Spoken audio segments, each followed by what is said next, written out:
warahmatullahi wabarakatuh. Waalaikumsalam warahmatullahi wabarakatuh. Bismillahirrahmanirrahim. Bismillahirrahmanirrahim. Rabbi shrah li sadri wa yassir li amri wahlul 'uqdatam min lisani yafqahu qawli. Allahumma shalli ala sayyidina Muhammad wa ala ali sayyidina Muhammad. Anak baiklah, dan surah tadi yang pertama kali adalah tentang iman kepada kitab-kitab Allah, meyakini ada kitab-kitab Allah. Kitab Allah itu yang Allah turun ada 4, dan ada wajib kita ketahui ada 4. Yang pertama adalah kitab Taurat yang diturunkan kepada Nabi Musa, yang kedua adalah Zabur diturunkan Nabi Daud, yang ketiga Nabi Injil diturunkan kepada Nabi Isa, yang keempat adalah Al-Quran yang diturunkan kepada umat Nabi Muhammad sallallahu alaihi wasallam. Al-Quran adalah penyempurnaan kitab-kitab sebelumnya. Yang kita wajib ketahui, kita wajib pelajari adalah pelajaran Al-Quran. Kita mengimani semua kitab yang Allah turunkan pada Rasulnya. Maka dari itu anak sekalian, kita mempelajari apa isi Al-Quran. Al-Quran adalah suatu yang Allah turunkan kepada Muhammad menjadi hudalinna. Hudalinna apa? Menjadi petunjuk bagi kita semua, petunjuk jalan, arahan agar kita selamat di dunia dan selamat juga di akhirat. Maka dari itu anak sekalian, kita untuk mendalami materi kita, baiklah kita memperhatikan video yang Bapak sediakan hari ini. Maka itu anak-anak sekalian, perhatikan video yang Bapak sediakan ini. Kepada Allah dengan mengamalkan sholat. Bab 5, jiwa lebih tenang dengan banyak melakukan sujud. Bab 6, petunjuk.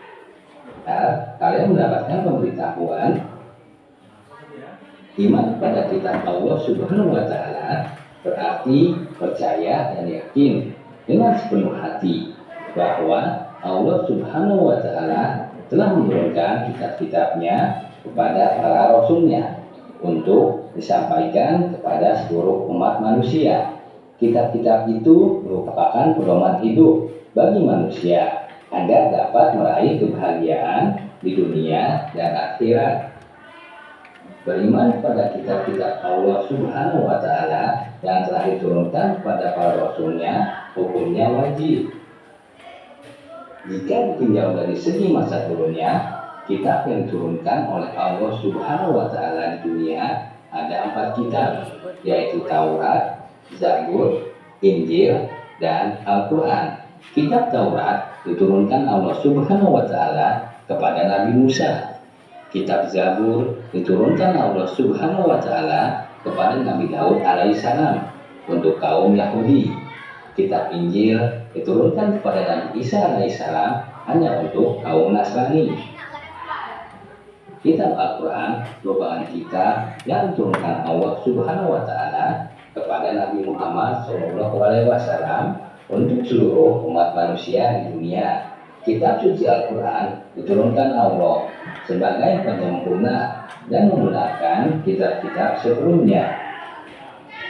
Orang yang beriman pada kitab Allah Subhanahu wa Ta'ala akan senantiasa meyakini bahwa ajaran Allah itu adalah untuk kebaikan dan kebahagiaan manusia di dunia dan akhirat.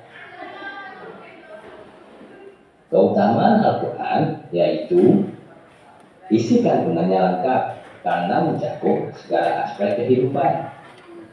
Isinya sesuai dengan perkembangan zaman. Susunan bahasanya sangat indah. Membaca dan mendengarkannya merupakan ibadah, memuliakan akal pikiran manusia, menjadi penawar penyakit, membenarkan keberadaan kitab-kitab Allah Subhanahu wa Ta'ala yang terdahulu dan menyempurnakan hukum-hukumnya. Sebagai mukjizat Nabi Muhammad SAW yang paling besar yang tidak pernah mengalami perubahan karena terpelihara kemuliaannya hingga akhir zaman, memadukan antara ilmu, iman, dan amal perbuatan. Bab 2 menghindar. Dari pengamatan kalian tadi adalah untuk pelajaran ini adalah materi mengimani kitab-kitab Allah. Sebelum Bapak Nurul, ada pertanyaan dari pelajaran itu yang kalian perhatikan tadi. Ada pertanyaan? Silakan bertanya. Kalau tidak, kita tutup. Assalamualaikum warahmatullahi wabarakatuh. Waalaikumsalam warahmatullahi wabarakatuh.